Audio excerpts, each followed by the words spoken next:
Good morning, or depending when you're watching this, good afternoon, good evening, or good night. My name's Ross, and as always told, I had a voice radio. So today, I'm going to be showing you a really weird, but kind of exciting new Pokemon card, which actually allows you to draw extra prizes. That is not something that happens very often in the Pokemon trading card game, but we've got an item that allows you to do it. It's Missing Clover, and it was revealed and translated over at pokebeach.com. It's coming out in the upcoming Ultra Prism set, and it reads that if you play Missing Clover, you look at the top card of your deck and put it back. Gives you a nice little bit of extra information. But if you play 4 Missing Clover at the same time, you take a prize. That is absolutely ludicrous. If you take 6 prizes, you win the game flat out, there and then.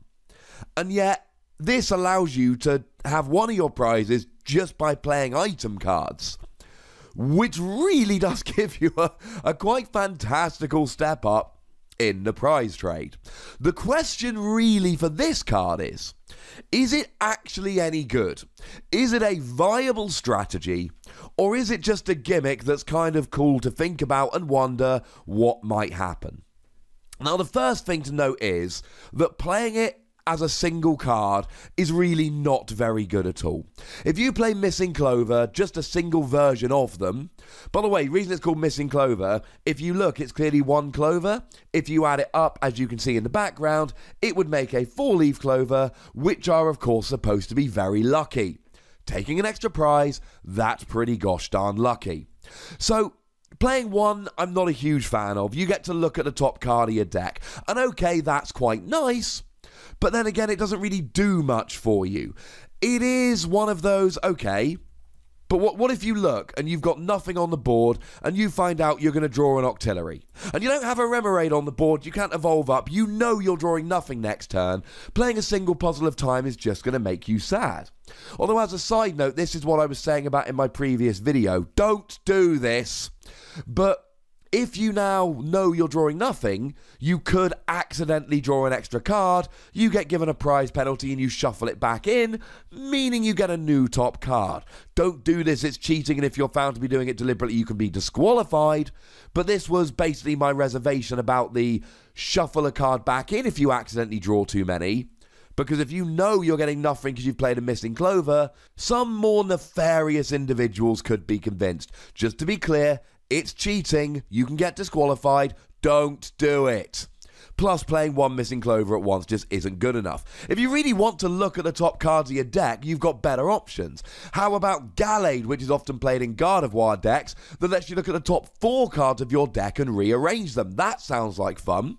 If you're not playing Gallade, if you don't want to play a Stage 2 just for that effect, how about you play a single Puzzle of Time, and then you get to look at the top 3 cards of your deck, and you get to rearrange them. That could be fun. And speaking of Puzzle of Time, and speaking of fun, it could be fun to have a quick look now at other cards which are these play multiples at the same time. The one we've got right now is Puzzle of Time. If you play 1, you get to look at the top 3 cards of your deck and put them back in any order.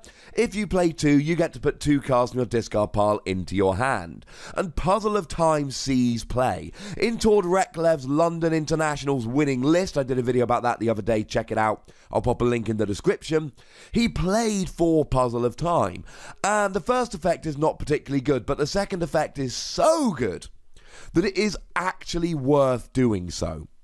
Now, if you want a quick argument as to why the single effect of Missing Clover could be good, let's say you've got a Zoroark in play, a Zoroark Gx. You desperately need 1 card, but you don't really want to use Zoroark because you can discard a card and draw 2, but you've got to discard a card you like. You can use Missing Clover, and you get to look at 1 of the 2 cards you'll be drawing. Now, you don't get to look at both, and that's a bit rubbish, but it gives you a bit more information if you've got a potentially painful trade that you're considering whether to do or not. Puzzle of Time, great if you play 2, not great if you play 1. How about some others here? Well, back in the Diamond and Pearl set, we actually had a little run of 3 of them. My personal favourite was Poker Draw Plus. If you play 1, you draw a card, not terrible. If you play 2, search your deck for any 2 cards. That was frankly utterly ridiculous. How about Poker Blower Plus? If you play 1, flip a coin. If heads, put 1 damage counter on one of your opponent's Pokemon. If you play 2, it's a Lysander. You just get to drag a Pokemon from the bench into the active. And how about Poker Healer Plus, which allowed you, if you played a single 1, just remove 1 damage counter in a special condition. If you play 2, remove 8 damage counters and all special conditions. Pokemon like doing these kind of cards.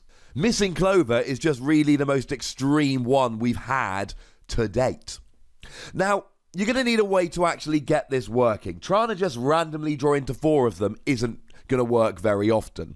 Playing an N and hoping you draw into 4 at once is not a great plan.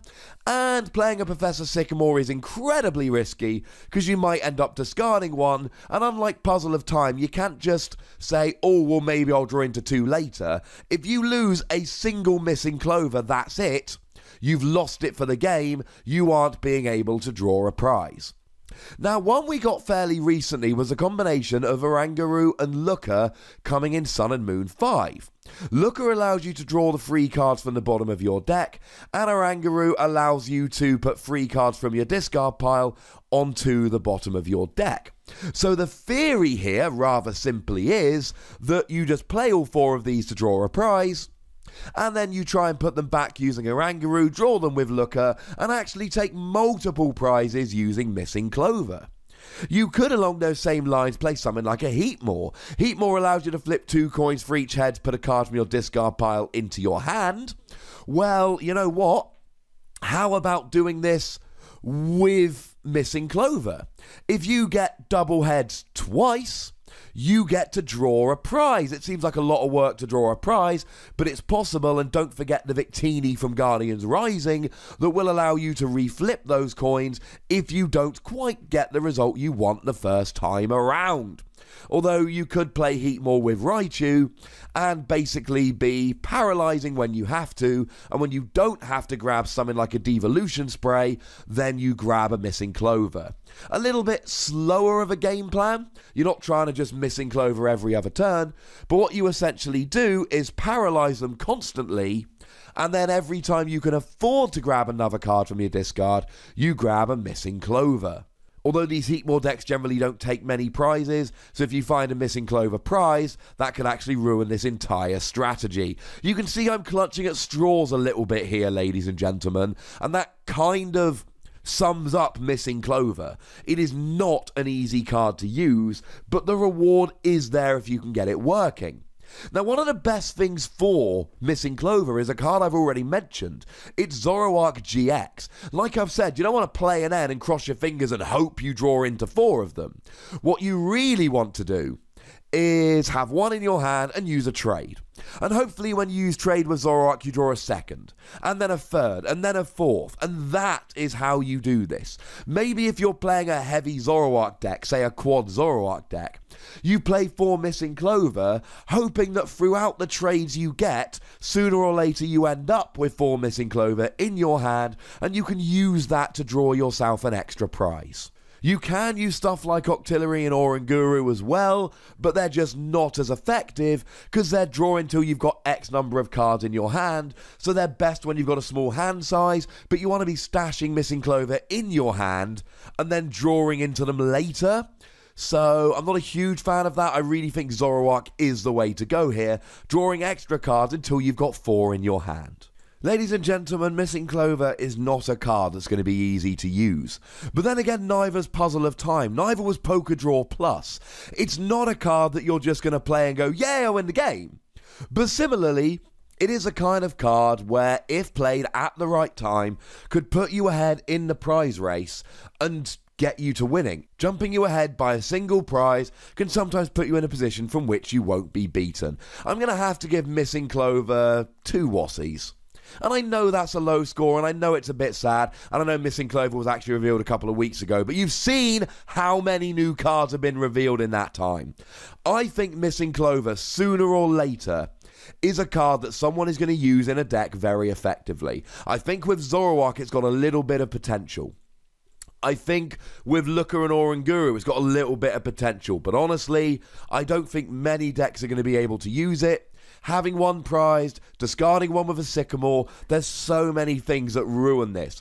Getting 2 of a card at once has been proven to be effective. Getting 4 of a particular card at once, we've never tried it. I don't think it's going to be terribly easy. Having said that, ladies and gentlemen, I want to hear from you guys. Do you have any ideas for how this might work? Do you think it could be fun? Let me know in the comment section. Go nuts! Me nice. Make sure you like this video, subscribe to this channel, follow me on Twitter at the Wassy, and Twitch for some live action at twitch.tv/PTCGRadio. If you want to support the channel, get some bonus podcasts, etc., you can do so by going to patreon.com/PTCGRadio. But by far the most important thing, as always, is to look after yourselves until next time. Thank you very much for watching. My name's Ross, and you've been watching PTCG Radio.